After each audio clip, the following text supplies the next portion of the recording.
It's like a huge sort of Game of Thrones scenario that's going on now in the world. If there's a magic trick, it's AI and the productivity that comes from AI. And, Elon was even out there today talking about he sees tremendous wealth being built in the world in the next decades or so. Why are they getting involved in Bitcoin? Could Bitcoin be a way out for them paying off the debt? One of the things that you start realizing when you're trading assets for your own account is... Welcome to the MacroMashup podcast. I'm your host, Neil Winward. This podcast is sponsored by Dakota Ridge Capital, your energy investments partner, helping developers partner with family offices, banks, corporations to make smart, clean energy deals and maximize government tax incentives. MacroMashup. Steve Bellotti, welcome to episode 2 of MacroMashup. Yeah, it sounds good, Neil. I'm pleased to be here.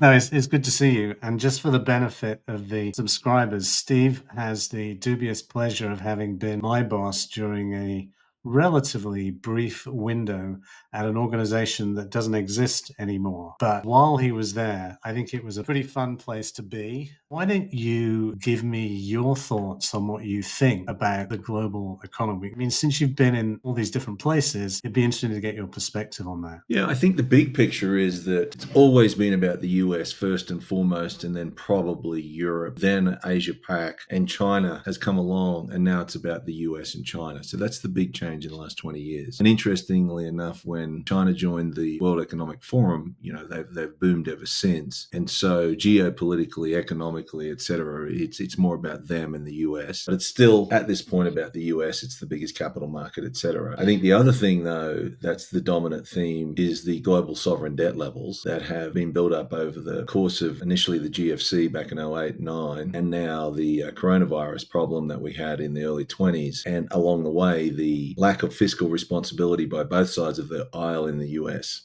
And we printed tremendous amounts of money that, I guess, at the time, the Fed, et cetera, was saying there's nothing to see here. It's all transitory. There will be no inflation. And of course, if you print a lot of money and you're chasing fewer goods and services, prices go up last time I checked. So to me, the big themes now, putting geopolitics to the side for a moment, is addressing these deficits and addressing the debt levels at European levels, Asian levels, and in particular in the US. A lot of people are losing their minds over the current administration. I heard, I think it was Brent Johnson, the dollar milkshake guy, who was saying it's like a huge sort of Game of Thrones scenario that's going on now in the world. A lot of countries have had to sell US assets because they own debt in US dollars, and a strong dollar has been a bit painful for them. And so, capital that we need to keep our debt bubble going is being withdrawn one way or another. So his view is either we're going to hyperinflate potentially or inflate our way out of this, or something else is going to happen that is more sort of, you might call it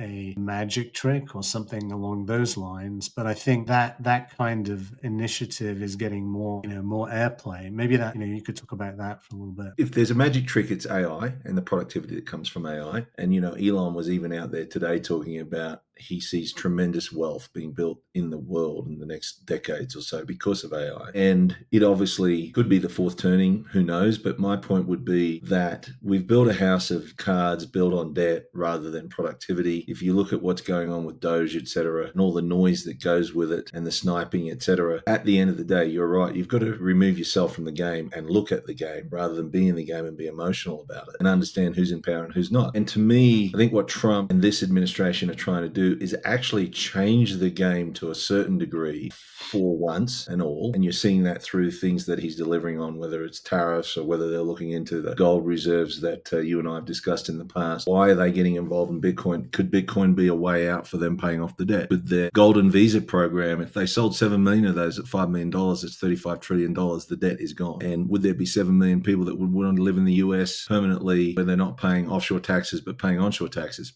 Probably, now they might only get to 1 million, but the administration is trying new things and it's scraping away all of the buildup of the plaque of the government arteries that have, nobody else has attempted to do. So it doesn't matter which side of the aisle you're on, you've got to at least say, well, we needed to clean it up and we need to do something. But I would say this, the US could kick the can down the road for 20 years, as far as I'm concerned. And they could have within 5 to 10 years, a $65 trillion debt. They could have GDP of say 40 and they're still at 130, 140%. So it's not a disaster because it works today, and the whole system's built on inflation anyway. It's built on the fractional reserve banking system and credit creation. So if you start to change that, technology is very deflationary. AI is going to be very deflationary, and the forces to be want to continue to create inflation so they can inflate that debt away. I just don't think they'll do it at 10% yields. I think they have to do it at 2, 3, 4, 5% yields over a very long period of time with fiscal responsibility that'll eventually get it under control. And then to the US stock market, which everybody thought Trump is,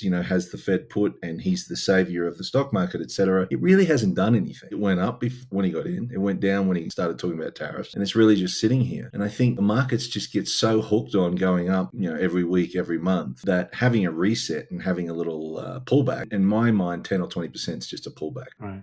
I mean, it's the other interesting perspective I heard was that we're going through a bit of a paradigm shift where everything has worked really great for the K-shaped recovery, where the upper echelons, the economic demographic has done really well, and asset prices have been supported by liquidity. But Main Street hasn't done so well, right? And this is kind of what Scott Bessent said at the weekend. He's like, look, we're doing a bit of a reset here for the benefit of Main Street. That's what we're doing. We're bringing jobs back. We're trying to get things built onshore. We're trying to deliver some value to that middle and lower demographic that hasn't done so well. And if Wall Street has a few lumps to take, that's fine. They've done well enough for long enough. Now, I don't know whether we'll be able to make that paradigm shift, but I think it certainly sounds like what Trump ran on. And I think they're actually serious about it, unless the stock market goes down 30 or 40%. And I don't see that happening because they're telegraphing what they're doing pretty clearly and transparently.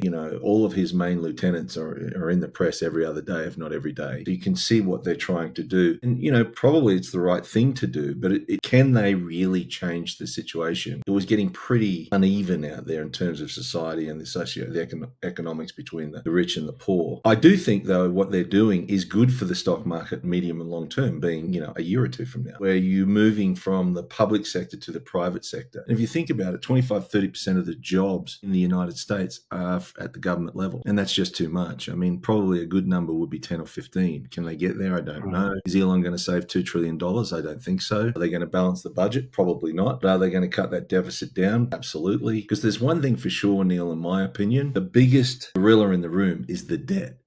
If yields get away on us, and people stop buying US Treasury, the US has got a real problem because the only alternative is to print the money at the Fed level. Treasury will print, Fed will buy the bonds, Fed's balance sheet will grow dramatically, that will blow out 40, 45, 50 trillion, and things haven't gotten any better. I also think, and we've discussed this in the past, that through US dollar swap lines, through helping relieve the dollar strength and the so-called milkshake theory, they will ask other governments to buy duration as part of we'll give you the swap lines, not on a permanent basis, but on a semi-permanent basis. So there are ways that they can manipulate, if you like, the yield curve. Maybe. I mean, I know Judy Shelton, who almost made it to the Fed, has this idea that we should be issuing a gold-backed Treasury instrument, long dated. You think that has a chance of happening? The bond market has had a very rough go of it in the last, since we've lowered rates to zero and we got rid of ZIRP and all this kind of thing. And the Fed raised rates as quickly as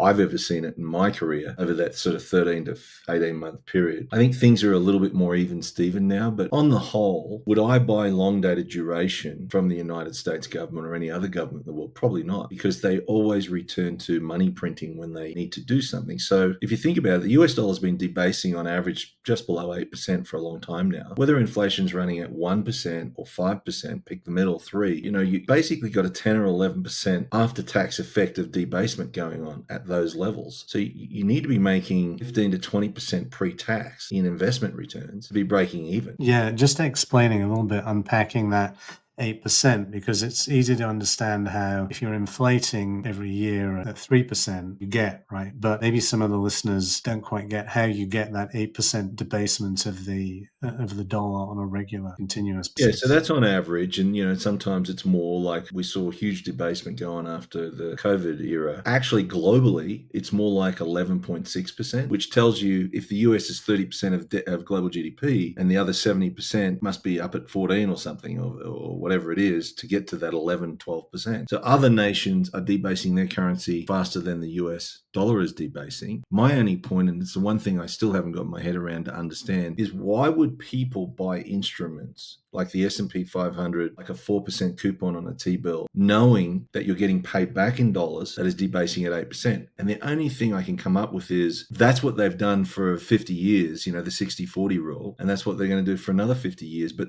they are literally losing buying power by doing that, which gets back to your point. Well, who's they? The smart guys have got all the assets, the top rich people, and the lower portion don't really have a lot of assets. So they probably don't worry about it because they're living paycheck to paycheck and they're not worried about debasement. And the whole financial plumbing and the US dollar itself and its hegemony and its sovereignty is number one export for the United States, which makes it everyone else's problem, as you alluded to earlier in the podcast. So to me, that's just money printing, is the debasement. That comes from paying for deficits that are running between $3.5 and $5 trillion.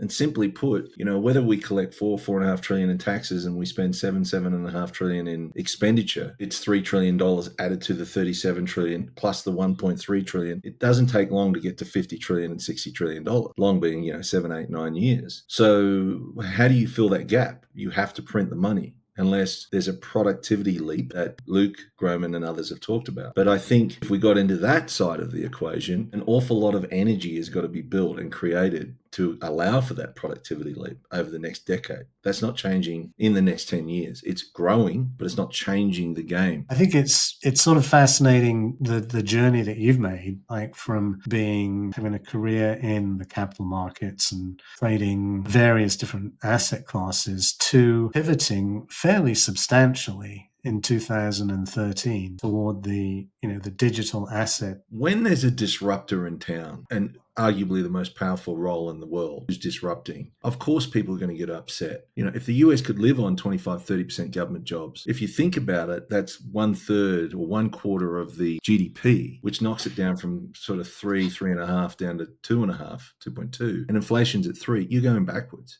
When you think about the iPhone, it put a lot of things out of business. And I think when you move from analog to digital, what you've got to understand is that it can also apply to not just businesses, not just things, but it can apply to money, and it can apply to currency, and it can apply to property. I guess it was in 2008-09 when Nakamoto created the Bitcoin network and the blockchain. Everyone thought magic internet money. Everyone thought, what's a blockchain? Well, it's just a time-stamped ledger. Then they figured out it was distributed, it was global, it was everywhere, it was nowhere. And to my mind, Bitcoin is just another asset class.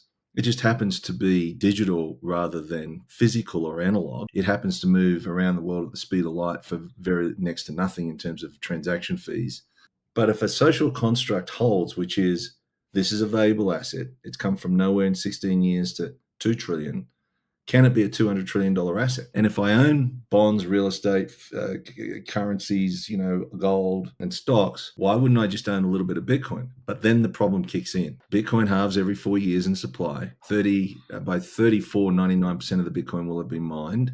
The last Bitcoin will get mined in 2,140. And there's a cap of 21 million. There is no such cap on any other asset in the world. And so on an asymmetrical risk return bet in a digital world, in an internet world, in an iPhone world, why wouldn't you just have some in your portfolio? And the feature, not the bug, is you don't need that much. If I'm correct, and you see 100x, 200x, if Saylor is correct, even more, just having a little bit will way outperform the rest of your portfolio.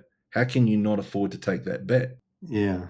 I mean, that's kind of the bet that institutions are beginning to think about, right? They're thinking, well, how can we afford not to have that exposure if that's the upside, and what's the downside? I mean, it's not just Bitcoin, is it?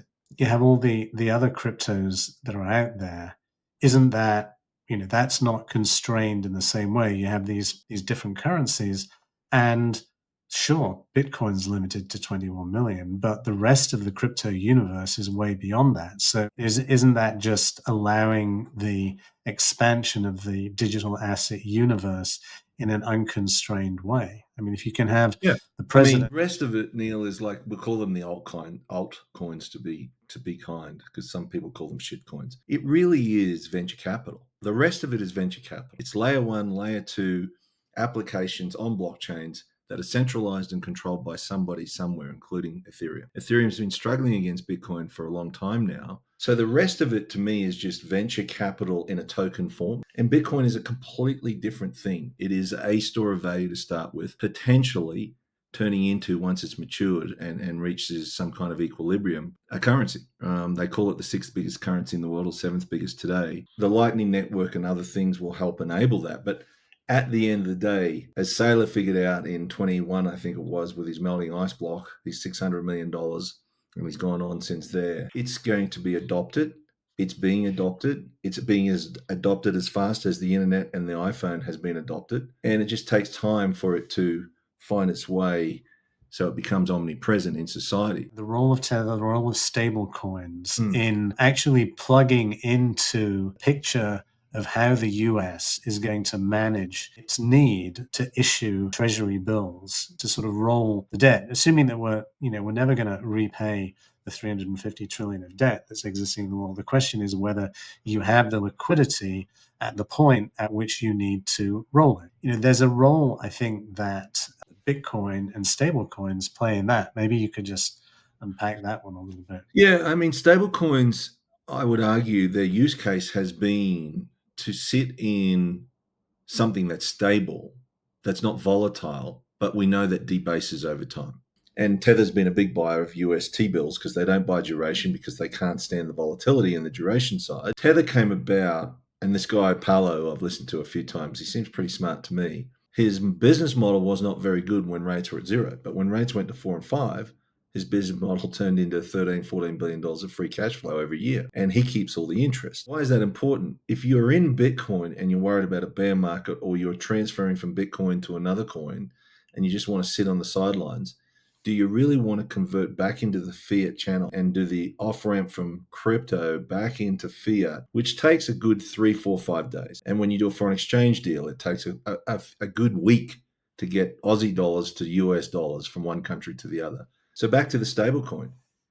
If that's the policy, if the US government and others, sovereigns, get into this game theory and this race for Bitcoin, and Bitcoin goes to, say, $1 million, which is really, 10, 12x from here, puts it at the market cap of gold. What does that mean for stablecoin issuing? And what that means is it will grow proportionately, give or take, with the value of Bitcoin. So if Bitcoin gets to 20 trillion, I'd argue stablecoins will probably get to 3 or 4 trillion and grow a little faster. And so that 3 or 4 trillion is a brand new buyer of the 30-something trillion dollars of debt that's being rolled over. And, they're looking for every new buyer, and that delta is very important because we've lost buyers from China. We've lost buyers from Saudi. We've come off the petrodollar. We got off the gold standard, as you know, in 1971. So it's like, we need new buyers. And I think some of it will be mandated through those swaps that we talked about. So stablecoins are going to play a big role. And if you're the US and you're a crypto, as Trump would say, a crypto-friendly regulatory environment now, which is completely flipped. And you alluded to this before, how quickly the tech czars flipped from Democrat to Republican.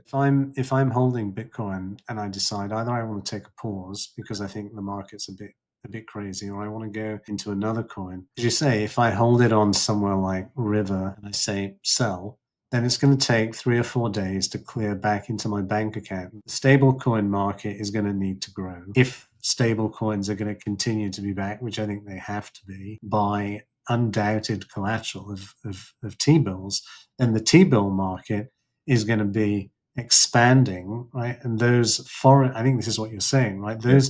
Those foreign buyers that we're losing when we tell them to take their capital home because we want to control production and stop exporting our dollars, the buyers start emerging domestically. And so it makes all the sense in the world for the government to be very pro-Bitcoin, because being pro-Bitcoin is being pro-stablecoin, is being pro-finding another large buyer for your T-bills, which of course is what you want, right? And so and at that it point, even goes further, Neil. It goes all the way down to grassroots, because Venezuela or Zimbabwe, because they're two very good examples of hyperinflation. They'd rather own Bitcoin and its volatility, knowing that it moves to the right and up over time, but they'd take that volatility versus taking their local currency. But if you gave them the choice, they'd rather have dollars, US dollars. So the euro dollar market's bigger than the onshore dollar market. And it's arguable that the stablecoin dollar market could become bigger than the euro dollar market. People like Anthony Pompliano, et cetera, have gotten onto this. The use case for Bitcoin is store of value over a period of time, avoid debasement and avoid fiscal irresponsibility and wars, et cetera, where you got to print money. The use for stablecoin is to settle things in a flash all around the world. Who you think are the best resources for the listeners here to go to? You know, I've written about it a decent amount at a very sort of high level in the weekly newsletter, which I know you subscribe to. What's your view on the best sources and resources that people can use to get their arms around this? As I mentioned, I started some Bitcoin mining businesses. I'm involved in the AI data center world now because I think that's a very interesting space that could be very lucrative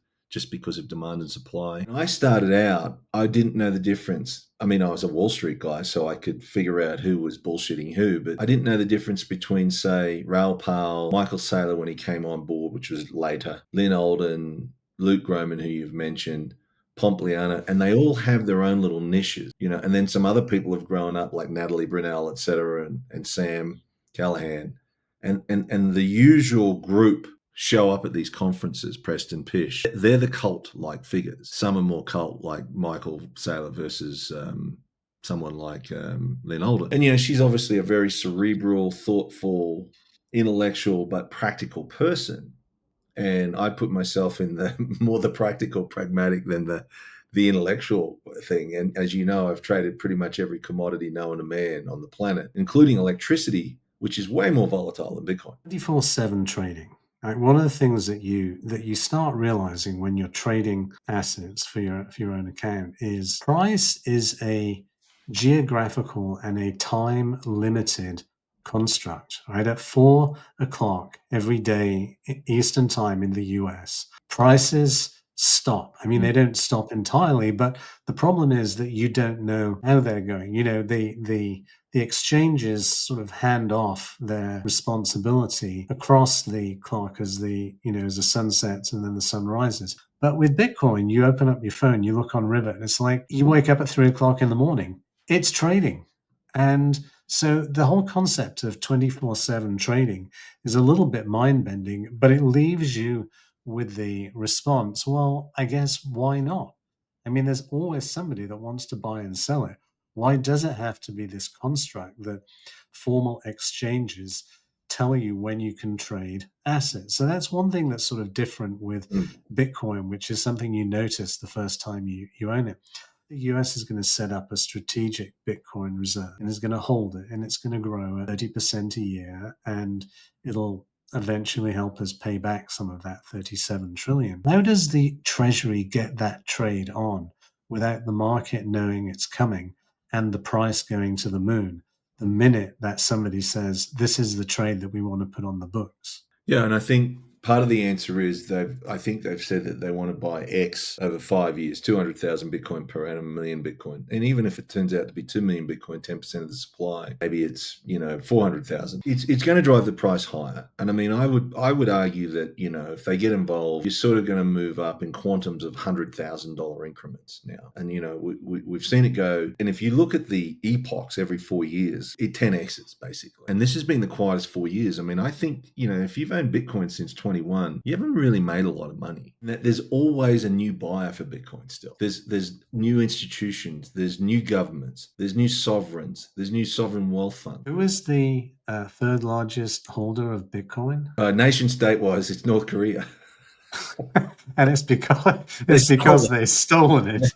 They stole it. And here's one other stat, which is kind of a fun stat. When Nixon came off the gold standard in the early 70s, that's basically 55 years ago, the New York Stock Exchange has been open for less hours in that 55 years than Bitcoin's been open for 16 years because it's 7/24.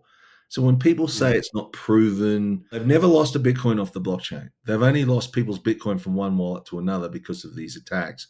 And people that exchange should have been, hung, drawn, and quartered because it didn't cost anyone any money. They just lost their own capital, but it could have. and their protocols were weak at best on what they do. They were signing blind checks. Statistically now, I think it's crossed the chasm. And so if you're anybody and you do 100 hours of work, and Saylor has said this many times, then you can't help but you go from taking career risk by not doing it now. Whereas before it used to be career risk by doing it. And, Larry Fink, we haven't talked about it, but, he's arguably the biggest asset manager in the world, et cetera. The single biggest thing that happened up until this reserve with the US was them creating the BlackRock ETF. And then the others followed for Bitcoin and for the adoption of Bitcoin, because it's easy. You buy the ETF, put it on your broker statement, away you go. The biggest thing that's happened other than the invention of it and the adoption of it in 16 years is this strategic reserve. Why are they doing it? And the question you got to ask yourself is, why did they create Bitcoin? And it was because of the Lehman moment, the GFC, money printer goes brr, UK bank about to fail again, Bank of England. And to me, we're going to see more crises. And every time we have a proper crisis, Bitcoin goes down short term and goes up big, medium to long term. Yeah, So no, that's what banks love to do with their regulators. So thank you. I mean, this is a conversation that could go on for a lot longer. I'm going to bring it to an end for the listeners now. Stay around for a couple of minutes afterwards, and I'll give people a list of resources when I post the notes to this podcast. But I really appreciate you spending the time. You bet. Great to see you. Thanks. Thanks.